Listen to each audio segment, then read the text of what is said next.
Hey crew, it's Pitt, and I'm back with another reaction video. Today we're going to be checking out a hot new drop from your boy Seth Anthony. Let's dig in and see what's up with Wasn't There For Me.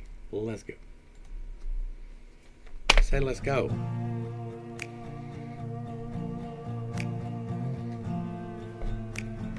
Florida sucks, you ain't local.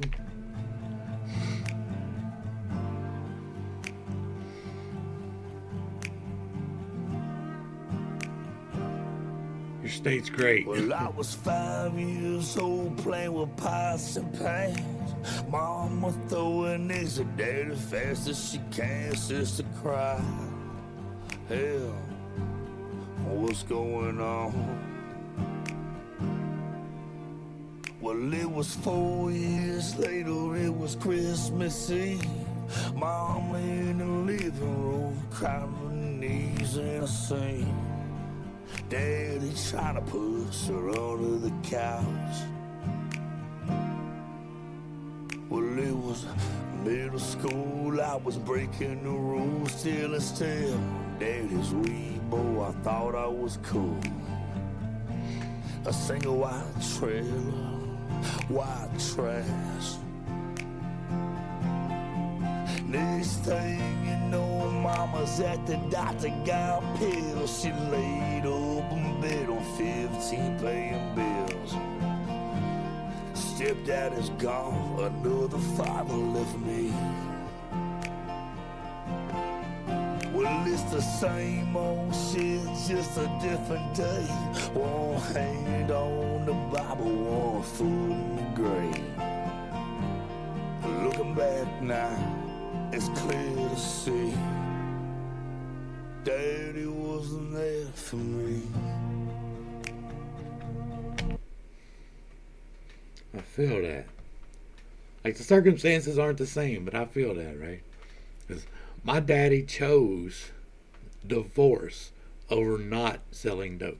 Right? My mama gave him the choice to either quit running dope for the mafia, like the literal Gambino family, or she was going to leave. Like, she couldn't do it, and he chose the dope. He chose the lifestyle. He liked it, and he wanted it, and he wound up in jail for most of my life because of it.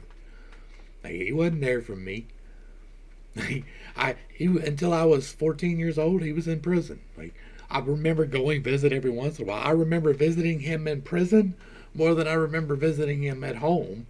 Up until the time I was like, he moved in with my grandma, who took me in whenever I got out of, or whenever he got out of jail, right? Like, I was getting kicked out of my mama's house, and my grandma took me in, and when he got out of prison, she took him in too. So it wasn't like he was taking care of me. I thought he was, right? I thought things were going to be great. I thought it was going to be the best thing ever, and then he got out, and things went south again, right? He started doing things that they didn't even have when he got locked up, right? All kinds of new things to play with. And so he played with them. And so I got left alone again. So I definitely feel that. The difference is that I don't allow that to define who I am anymore. That was a really long time when daddy leaving was a thing, right? I was going to be a big badass. I was going to be just like him. And then I realized that that's not man shit. So I did man shit instead. I realized that if it wasn't for those hard times that were definitely a lot harder because there wasn't a man around. But because of that, like, I learned human things. Whereas if he would have been around the whole time and he would have been acting halfway right, I probably wouldn't have learned human things. And so it's a trade-off. And you've got to start learning to look for the lessons instead of the bottle.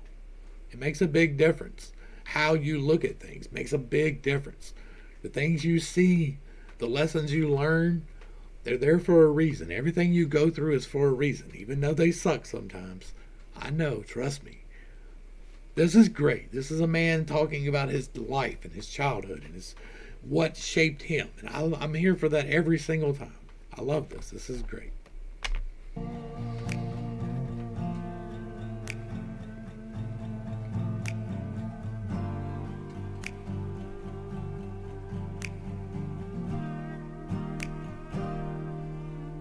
My little girl asked her mama where my daddy gone. I'm off, serving top. She says he's out on the road, little girl. Maybe he'll come back one day. By the next time I seen her, she was damn near grown, staring up at me. She barely knows, little girl. When you're old enough, we'll talk one day. Well, it was easy, babe, covering baseball in the park, spending every weekend trying to make up years that we lost. A broken man, just trying to change. Next thing you know, daddy's out back on the road, surrounded by girls except the one he left home. And now she's grown, weekends don't cut it for me. Well, it's the same old shit, just a different day. One hand on the Bible, one foot in the grave. Looking back now, it's clear to see Daddy wasn't there for me.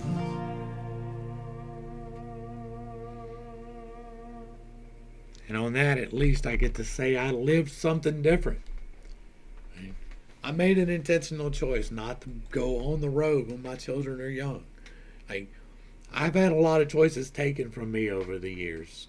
I've had a lot of choices taken from me, but I guaranteed myself that I would always come home to sleep every single night. I would not go on the road. And I lived up to that because I knew exactly what it was like to not have a daddy in the home. I knew exactly what it was like to not be able to go to him. I knew exactly what it was like to not have anybody. And so I guaranteed my children that I would be there. And I was. And I could have made better money. I could have had better jobs. I could have gone to exotic places. I did have a little bit of knowledge at one point in my life. And that was an option. I could have done some things. But I chose to instead be at home with my kids. And that was my choice. It doesn't have to be your choice. People make different choices. But my choice was that I was going to be home. And I worked the night, so it wasn't home every night. But I came home that morning. I came home and I slept in my own house for almost every single day of my entire life, except when I was homeless, right? I come home and I sleep in my own house, and I interact with my own kids. I ask them how their day is every single day. I make sure that what I needed, they get. Now, am I perfect? Absolutely not. Did I mess it up? Probably more than I ever realized, but I made that exceptional effort every single day. I asked my kids how was school, even though it's all right. It was all right. Every single day, I would drag out of them what they did in their classes. I would drag out of them what they talked about with their friends, because I wanted them to know that I was there for them. And I'm not casting judgment on the people who made different choices. I'm letting you know that this choice is out there. Now, we could have had a better life. We could have had bigger houses. We could have had acreage. We could have had things. But what would have the cost been? The cost for me is well worth it. It doesn't matter to me if I wind up homeless underneath a tree. I have lived a good life. I have loved a good wife. And I have raised 2 wonderful children. And that is all I really need to ever brag about ever in my life. So this was great. Seth Anthony, thank you so much for this. I appreciate this is real, right? It's not the most stylistic, right? It's not going to tear up the airwaves. It's not going to get blasted on the radio. But this is a man just airing out his emotions, letting you know that he feels this way, that this is the options I took. And I don't really agree with my own options. I don't really like what I did with my life. That is what I'm getting from that. It's never too late to change things. It's never too late to start stepping into wherever you need to be stepped, right? Into whatever situation that you need to be innately involved in, get there. You have to be humble enough to break down boundaries because you were the one that they got set up for. Y'all make sure y'all get back over to Seth's page, give him a like, share, and a sub. Throw him a comment, let him know you appreciate what he's doing. I do, right? I love every single time there's a man out here talking about real shit and not just getting drunk, not just partying, but this is what the consequences of my actions was. This was wonderful. The description holds the link. To the crew, thanks for hanging out. I appreciate every single minute that you are here with me, and I am praying for you every single day. Until next time, I love you. God loves you. You are perfect, whole, and complete just the way that you are. And this has been Pitt State. Peace.